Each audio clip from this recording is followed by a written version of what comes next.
Hi students, कैसे हो आप लोग। मैं डीडीएम सर लेके आ रहा हूँ तुम्हारे लिए नेक्स्ट वीडियो। लास्ट वीडियो में हम लोग देख चुके थे मोल को कैसे प्रिपेयर किया जाए, मोल को कैसे कैलकुलेट किया जाए from the given mass, from the given number of particles and from the volume of the gas at STP, measured eight STP. आज की क्लास में हम लोग देखेंगे एक नया चीज जो मोल कंसेप्ट का एक पार्ट है, जिसको हम बोलते हैं स्टोइकियोमेट्री। जनरली वर्ड सुनने के बाद स्टूडेंट बहुत डर जाते हैं, क्या होता है स्टोइकियोमेट्री। तो स्टोइकियोमेट्री तो होता ही है, जो मोल कंसेप्ट का एक पार्ट ही है। तो लिखता हूं मैं, it is the part of mole concept, it is a part of mole concept which is based on balanced chemical equation। मतलब इसके अंदर भी मोल ही यूज होगा, लेकिन यहां पे एक इक्वेशन होगा और जनरली वो क्वेश्चन में गिवन नहीं होता है, तो हमें ढूंढना पड़ता है वो इक्वेशन क्या है। एक बार हमें इक्वेशन मिल जाए और हम उसको बैलेंस करेंगे और फिर आगे क्या करेंगे मैं बताऊंगा। तब तक हम लोग देख लेते हैं इसका एक क्वेश्चन। सबसे पहले मैं यहां पे लिख रहा हूं 64 gram of methane is completely combust. Find out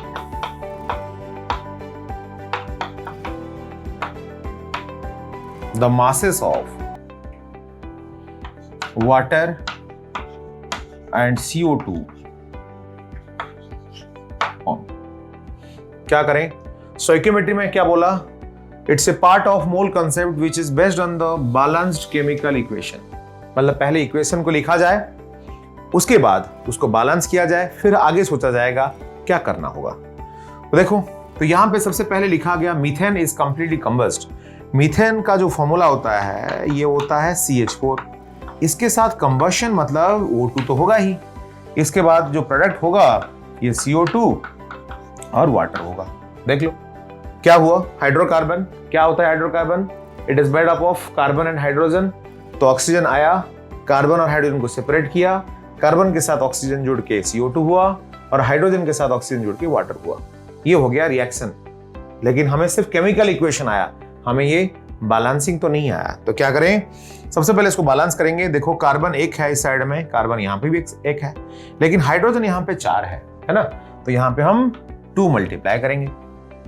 okay, तो अभी देखो ऑक्सीजन का, तो यहाँ पे ऑक्सीजन 2 और यहाँ पे एक वाटर मॉलिक्यूल में 1, तो 2 में 2, तो यहाँ पे 2 हो गया, यहाँ पे 2 हो गया, 4 हो गया। तो यहाँ पे भी हम मल्टीप्लाई करेंगे 2। नेक्स्ट काम जो है बेटा वो बहुत इंपॉर्टेंट पॉइंट है, इसको हमें लिखना होगा यहाँ पे, जिसको हम बोलते हैं मोल रेशियो। मोल रेशियो होता क्या है, मोल रेशियो होता क्या है। मोल रेशियो एक प्रोपोर्शन है। जैसे मैंने बोला तुम्हें, you are the student, I am the teacher, और तुम्हारा एज 16 ईयर्स, तो what is the age of mind. तुम बोलोगे सर हमें कैसे पता, हम कैसे बता सकते हैं, तो आपका एज तो बताइए। मैंने बोला मैं तो ये पूछा था। तुम बोलोगे सर कोई रिलेशन है आपके और मेरे एज में, तो मैं अगर बोलूंगा the ratio between my age and your age is 2:1। अगर तुम्हारा 16 हुआ तुम फटाफट क्या बोल दोगे, सर आपका 32 है। अगर तुम्हारा एज 20 है तो मेरा एज क्या है, 40 है। तुम्हारा एज अगर 18 है, मेरा कितना है, 36 है। तो अगर दोनों में से किसी एक का एज पता हो और दोनों का एज का रेशियो भी पता हो, तो उस केस में हम आसानी से दूसरे का एज निकाल सकते हैं। तो ये मोल रेशियो भी ऐसा ही होता है। इसका मतलब ये काफी इंपॉर्टेंट पॉइंट है, बैलेंस करके इसको मोल रेशियो को लिखना।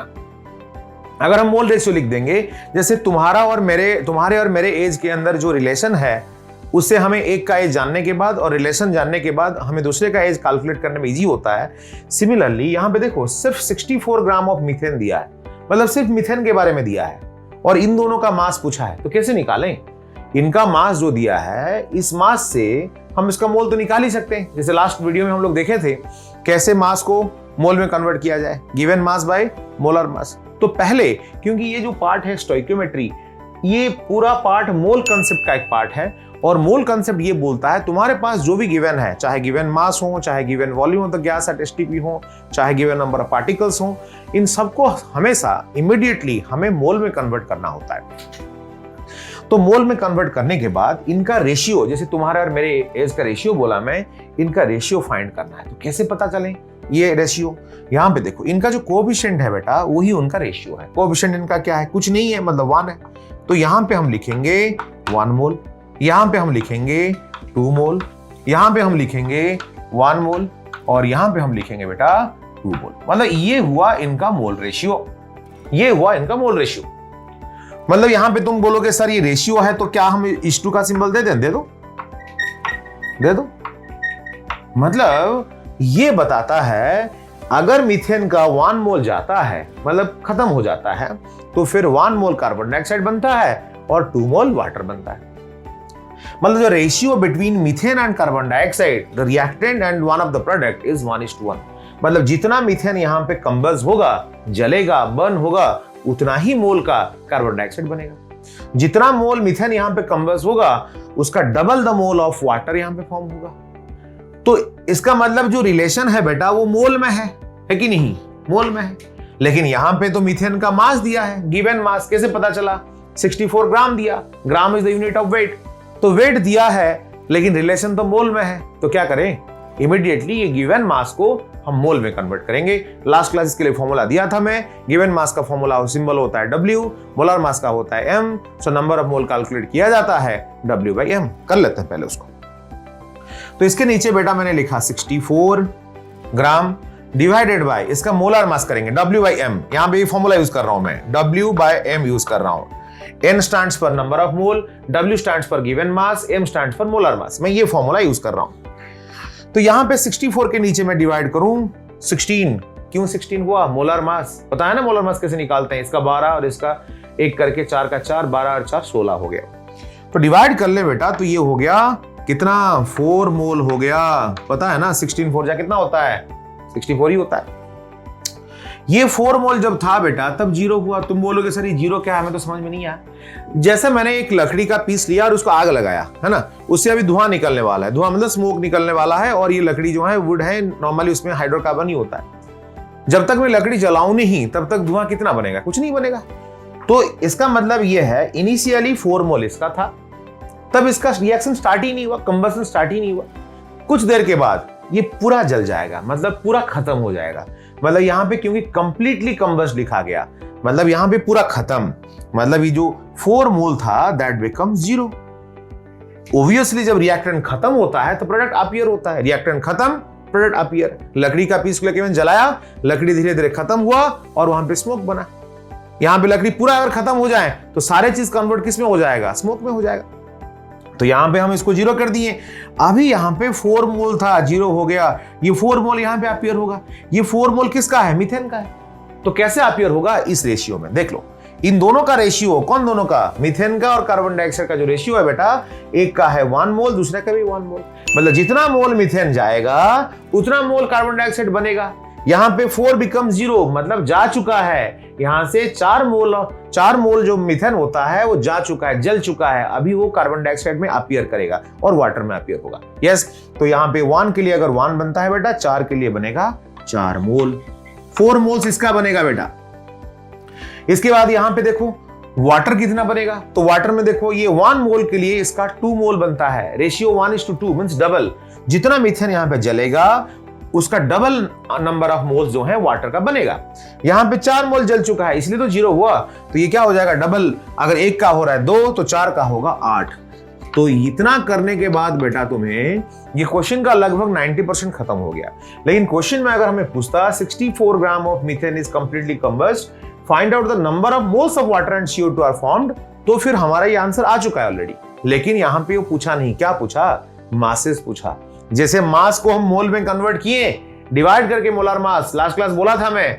अभी क्या करेंगे? मल्टीप्लाई करेंगे। यहां पे डिवाइड किए तो मोल आया, लेकिन अभी तो मोल आ चुका है ना, उल्टा प्रोसेस। तो यहां पे हम क्या करेंगे बेटा? यहां पे इसका मास के लिए हम 4 के साथ मल्टीप्लाई करेंगे 44, है ना। और यहां पे क्या करेंगे? इसका मास के लिए 8 इंटू कितना 18 करेंगे। 8 इंटू 18 कितना होता है, 18 8 जा कितना, वो मल्टीप्लाई करो, ये ग्राम हो जाएगा और यहां पे इसको ग्राम हो जाएगा, जो आएगा आंसर वही है, मल्टीप्लाई ही तो करना है। क्लियर सबको, सबको क्लियर हुआ? चलो इसका स्क्रीनशॉट ले लो सब लोग, जल्दी जल्दी ले लो। तो क्या किए हम लोग, स्टेप 1 इक्वेशन लिखे, स्टेप 2 बैलेंस किए, स्टेप 3 मोल रेशियो लिखे। क्या मोल रेशियो, एग्जांपल दिया था तुम्हारा एज और मेरा एज का रेशियो पता चले, रिलेशन पता चले, उसके बाद किसी एक का एज पता चलने से हम दूसरे का बोल सकते हैं। सिमिलरली हमें एक का मास और एक का मोल, क्योंकि मास को मोल में कन्वर्ट कर सकते हैं, एक का मोल जानने के बाद दूसरे का कितना मोल बनेगा वो पता करने के लिए हमें मोल रेशियो का जरूरत है। Then how to write the mole ratio, simply हम क्या करेंगे बेटा, इसको बैलेंस कर लेंगे और यहां पे इनका जो कोएफिशिएंट्स होंगे उन कोएफिशिएंट के साइड में मोल करके लिख देंगे, जिसके ऊपर उसी का ही मोल रहेगा, उसी का ही कोएफिशिएंट रहेगा। और जहां पे कोएफिशिएंट नहीं होता है उसको 1 ले लेना, इसका कोएफिशिएंट 2 है तो 2 मोल, इसका कोएफिशिएंट नहीं है मतलब 1 मोल, इसका कोएफिशिएंट 2 है तो 2 मोल। तो पहला काम रिएक्शन लिखें, सेकंड बैलेंस किए, थर्ड मोल रेशियो लिखें और फोर्थ के केस में क्या हुआ, जो भी रिलेशन इनके पास जब मोल में है तो हम क्या करेंगे, गिवन मास को मोल में कन्वर्ट किए। कैसे कन्वर्ट किए, given mass by molar mass, mole आ गया और यहाँ पे 1 से 1 बनता है तो 4 से 4 बनेगा, 1 से 2 बनता है तो 4 से 8 बनेगा। उसके बाद मास पूछा है, मल्टीप्लाई करोगे, उसके बाद तो कोई केमिस्ट्री है ही नहीं, उसके बाद तो मैथ्स ही, मल्टीप्लाई करोगे तुम्हें आता है, ठीक है, कर लेना इसको, ठीक है। चलो इरेज करते हैं इसको। तो नेक्स्ट पार्ट बेटा हम लोग नेक्स्ट क्वेश्चन देखेंगे। बहुत आसान रहता है ये क्वेश्चन, लेकिन स्टूडेंट देख के उसको डर जाते हैं, रिएक्शन तो पता नहीं हमें कैसे पता चलेगा। लेकिन मैं ये बोलता हूं कोई भी अगर हाइड्रोकार्बन हो, कोई भी अगर हाइड्रोकार्बन का कंबशन रिएक्शन, अभी कंबशन रिएक्शन दिया तो तुम लोग क्या करोगे, ऑक्सीजन ही ऐड करोगे। कोई भी हाइड्रोकार्बन के साथ अगर कंबशन रिएक्शन का बात कर रहा है तो फिर वो हमेशा O2 के साथ ऐड करोगे और क्या करोगे, वहां पे CO2 और वाटर ही बना दोगे, है ना, सारे हाइड्रोकार्बन। जैसे मैं बोला H2 को अगर कंबस किया गया तो क्या होगा, H2 plus half O2 gives water. अगर कार्बन को कंबस किया गया, सिर्फ कार्बन को, carbon plus O2 gives CO2। अगर नाइट्रोजन और ऑक्सीजन कंबस किया गया तो क्या हो गया, N2 plus O2 gives 2NO, nitric oxide. तो अल्टीमेटली वो जो कंपाउंड में रिएक्टेंट है उसके साथ अगर ऐड किया जा रहा है O2 तो प्रोडक्ट तो उस हिसाब से होगा, ऑक्साइड्स बनेगा, कभी भी पेरोक्साइड बनता है, कुछ भी बन सकता है। तो नेक्स्ट देखते हैं, नेक्स्ट क्वेश्चन। नेक्स्ट क्वेश्चन बेटा मैंने लिखा 162 gram of butyne is completely combust. Calculate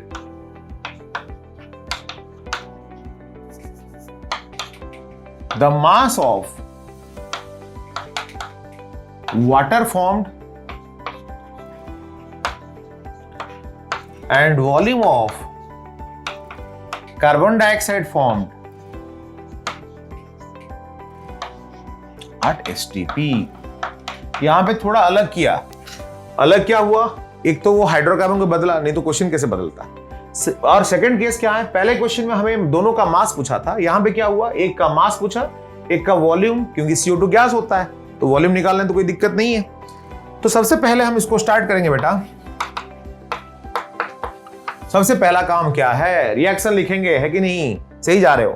तो सबसे पहले मैंने लिखा ब्यूटाइन, ब्यूटाइन का फॉर्मूला लिखा जाए C4H6। तुम बोलोगे सर कैसे हुआ, क्योंकि ये कौन से फॉर्म में होगा, CnH2n-2, कार्बन अगर 4 है, ब्यूट मतलब कार्बन 4 है, तो 4 2 8, 8 से 2 कम तो 6 हो गया। इसके बाद हम क्या करेंगे, ऑक्सीजन तो ऐड करेंगे ना, और बोला था मैं कोई भी हाइड्रोकार्बन के लिए हमें CO2 एंड वाटर ही मिलता है, तभी उसको बैलेंस करना होगा। देखो कार्बन यहाँ पे 4, यहाँ पे तो एक ही है तो 4 मल्टीप्लाई कर देंगे। उसके बाद क्या होगा, देखो इसके बाद यहाँ पे हो जाएगा 6 हाइड्रोजन है यहाँ पे लेकिन 2 है तो 3 मल्टीप्लाई कर लेंगे। अभी इसके बाद देख लो कार्बन बैलेंस हो गया, 4 4 हो गया, हाइड्रोजन 6 था, यहाँ पे 3 2 6 हो गया।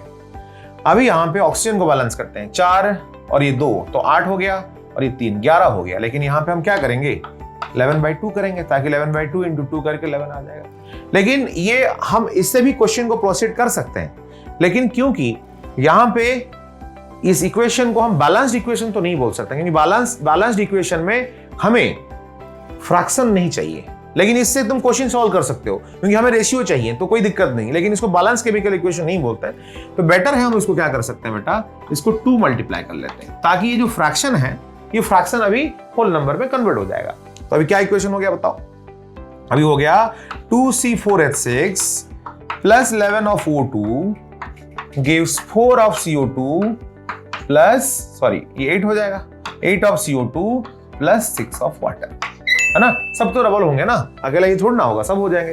तो ये हो जाएगा 2, ये 11/2 इंटू 2 11 हो गया, ये 4 बिकम्स 8 एंड 3 बिकम्स 6। अभी क्या करेंगे, सही जा रहे हो, मोल रेशियो, मोल रेशियो लिखेंगे। तो मोल रेशियो क्या होगा देखो, ये हो जाएगा बेटा 2 मोल, ये हो जाएगा, इसको भी 11 लेकिन जरूरत नहीं है तो एक्सेस में होगा ये, सो 8 मोल, और ये हो जाएगा 6 मोल। मोल रेशियो आ गया, चलो लिख ही लो तुम लोग, 11 मोल लिख ही लो। बोलोगे सर क्यों नहीं लिखे, लेकिन जरूरत नहीं है। जब कंप्लीट कंबशन बोला जाता है इसका मतलब यहाँ पे ये एक्सेस है, जितना चाहिए उतना है या तो उससे ज्यादा है। तो यहाँ पे हम क्या करेंगे, नेक्स्ट प्रोसेस में क्या होता है, इसका जो मास दिया है 162 ग्राम डिवाइडेड बाय क्या करेंगे, डिवाइडेड बाय क्या करेंगे, इसका मोलर मास क्या हो गया बताओ, 12 इंटू 4, 12 4 जा हो गया 48, ये हो गया 6, तो 50 कितना हो गया, 54 हो गया। अब इसको डिवाइड कर लिया जाए तो क्या हो जाएगा बेटा, ये तो 3 मोल आ जाएगा ना, तब तो ये 0 0 है, तो अभी तो ये 0 बनने वाला है। क्यों, क्योंकि कंप्लीट कंबशन, कंप्लीटली कंबस्ट लिखा गया, 0 तो होना ही है। अभी रेशियो काम में आएगा, देख लो, अगर ये 1 मोल जाता है तो ये 4 मोल बनता है। अगर ये यहां से 3 मोल गया, देख लो 3 बिकम्स 0, मतलब 3 मोल गया, इसका ये 4 टाइम्स है बेटा। लेकिन हम तो ये इक्वेशन नहीं ले रहे हैं, ये इक्वेशन ले रहे हैं, तो इसको देखते हैं। इसका 2 के लिए इसका 8 है, एक ही बात है, इसको देख के भी कर सकते हो, इसको देख के भी कर सकते हो, क्योंकि अल्टीमेटली ये भी देखो ये 4 टाइम्स, अब यहाँ पे भी देखो 2 बिकम्स 8 तो भी 4 टाइम्स। तो यहाँ पे अगर 2 बिकम्स 8 हो रहा है मतलब 4 टाइम्स बढ़ रहा है। अगर ये 3 बिकम्स क्या होगा, 3 का 4 टाइम्स क्या होगा, 12 मोल्स होगा।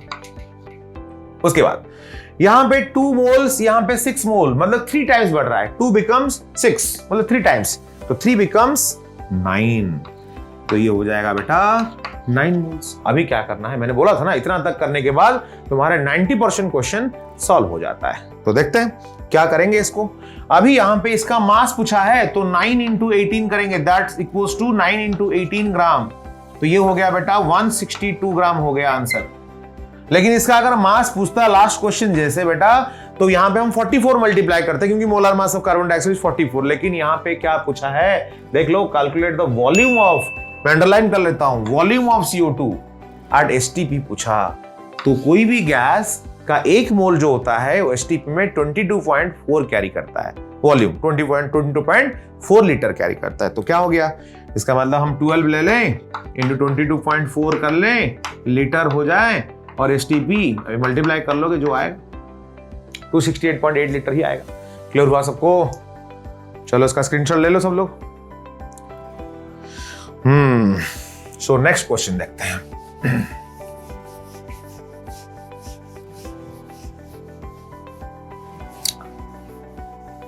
ऐसा भी नहीं है कि जो स्टोइकियोमेट्री होता है सिर्फ हाइड्रोकार्बन्स का ही आएगा, इसको छोड़ के कोई भी रिएक्शन बेस्ड जब आता है तो हम उसको स्टोइकियोमेट्री के अंदर इंक्लूड करते हैं।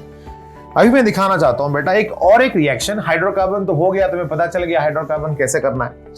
अभी देखते हैं नेक्स्ट क्वेश्चन, जिसमें देख लो क्वेश्चन क्या है, 200 gram of calcium carbonate is thermally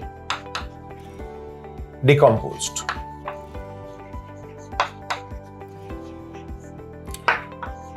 Calculate the volume of carbon dioxide formed at STP। ये क्वेश्चन है। तो पहला काम क्या है, रिएक्शन लिखना। कहां है रिएक्शन, ढूंढेंगे उसको। तो पहले तो कैल्शियम कार्बोनेट दिया, जो पहले दिया वो तो रिएक्टेंट होगा ही, तो लिख लेते हैं पहले, तो रिएक्शन लिख लेते हैं। सबसे पहले रिएक्शन हो गया बेटा कैल्शियम कार्बोनेट। यहां पे तो कंबसन रिएक्शन नहीं है, यहां पे थर्मली डिकम्पोज्ड, यही बताएगा हमें क्या होगा। थर्मली डिकम्पोज मतलब हीट अप्लाई करके उसको तोड़ना, हीट अप्लाई करके तोड़ना। Thermally means heat, therm means heat और डिकम्पोज मींस तोड़ना। तो इसको अगर तोड़ेंगे तो प्रोडक्ट क्या होगा? तुम बोलोगे सर हमें कैसे पता चलेगा प्रोडक्ट क्या होगा? देख लो CO2 फॉर्म करके दिया कि नहीं, तो यहां पे CO2 होगा और यहां से CO2 माइनस कर लो, जो बच गया वही है सेकंड प्रोडक्ट। तो यहां पे अगर एक कार्बन जा चुका है, 2 ऑक्सीजन जा चुका है, 1 ऑक्सीजन बचा, 1 Ca बचा, क्या बन गया? क्विक लाइन बना कि नहीं बना?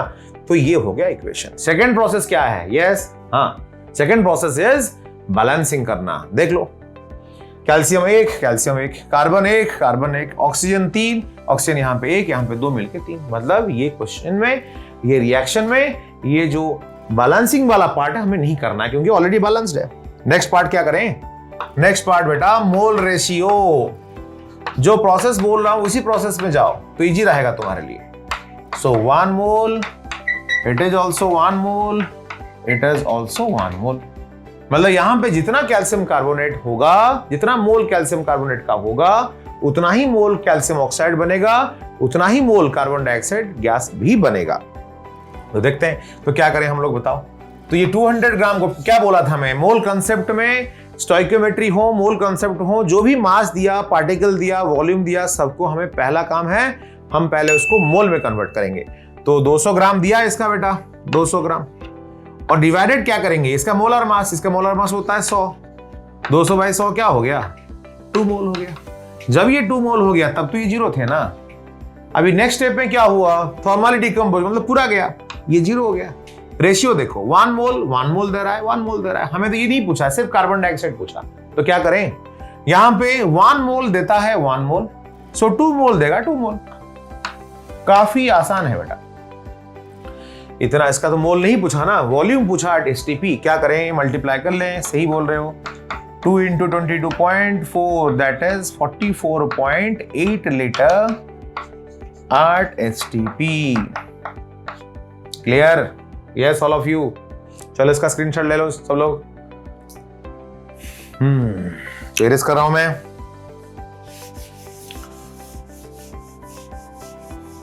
तो नेक्स्ट क्वेश्चन देखते हैं। किसी को अगर कोई डाउट है तो मुझे कमेंट सेक्शन में लिख सकते हो ताकि उसका आंसर मैं दे दूं तुम्हें।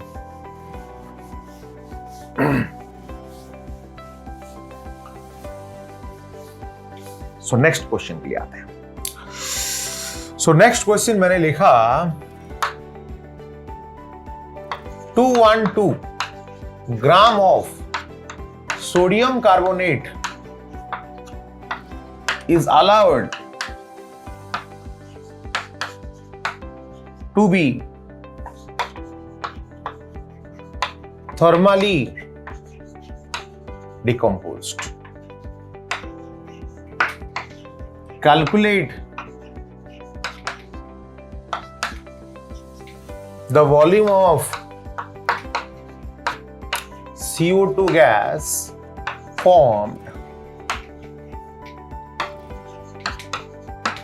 at STP। ये क्वेश्चन तुम बोलोगे वैसे ही तो हुआ जैसे पहले क्वेश्चन आप दिए थे। देखते हैं। तो ये मैंने लिखा Na2CO3 थर्मली डिकम्पोज करेंगे। क्या तुम्हें लग रहा है क्या हो सकता है? तुम बोलोगे सर कार्बन डाइऑक्साइड पूछा है तो कार्बन डाइऑक्साइड कर ही लेते हैं।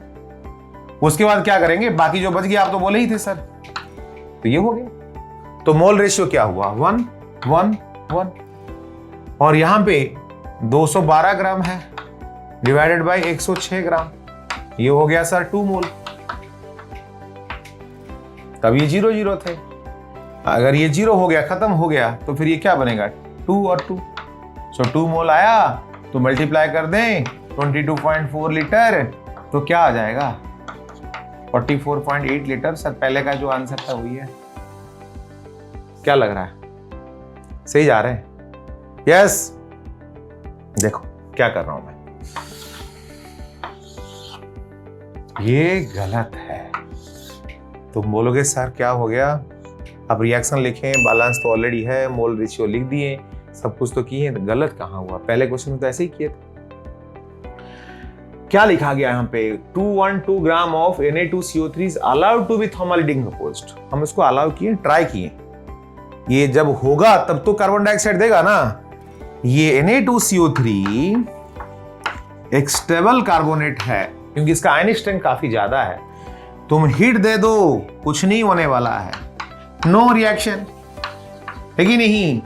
जब रिएक्शन ही नहीं होगा तो बता मुझे वॉल्यूम ऑफ CO2 क्या होगा, 0 लीटर होगा और क्या होगा। This the answer.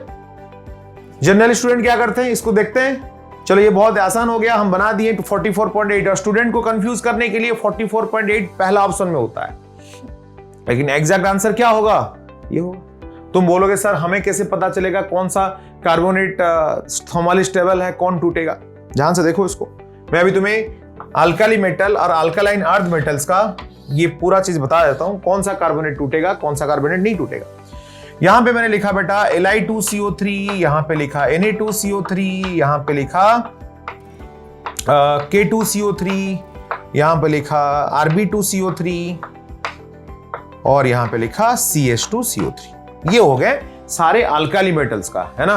पहले वीडियो में बताया था मैं how to remember the group members of S block elements. हाँ लीना की रब से फरियाद, और ये भी बोला था हाइड्रोजन इस ग्रुप के नहीं है, तो अल्टीमेटली हम लीना से लेंगे, लीना से हाँ लीना की रब से फरियाद, वही एलिमेंट्स है। फ्रांसियम को क्यों नहीं लिए, रेडियो एक्टिव है, क्यों लेंगे उसको, ठीक है।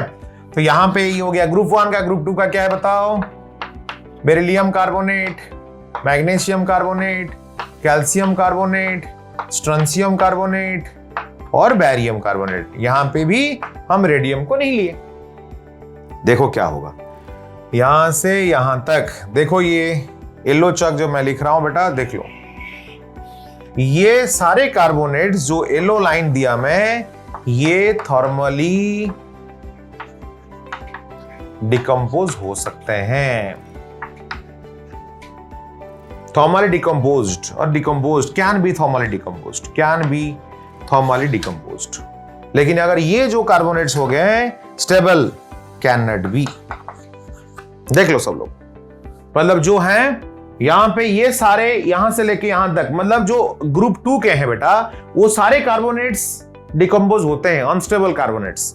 ग्रुप 1 के एक जो है लिथियम कार्बोनेट, वही टूटता है, बाकी सब नहीं टूटते हैं। मैंने कौन सा कार्बोनेट दिया देख लो, Na2CO3 दिया, टूटेगा क्या, थर्मली स्टेबल, टूटेगा ही नहीं। जब टूटेगा ही नहीं तो कार्बन डाइऑक्साइड कैसे बनेगा। ये एक एंट्रेंस में आया हुआ क्वेश्चन है, बहुत बच्चे इसको 44.8 लीटर किए और वो गलत आया, ठीक है। तो आज के लिए इतना ही बेटा, thank you for watching, do share our channel to get further updates. Thank you all of you.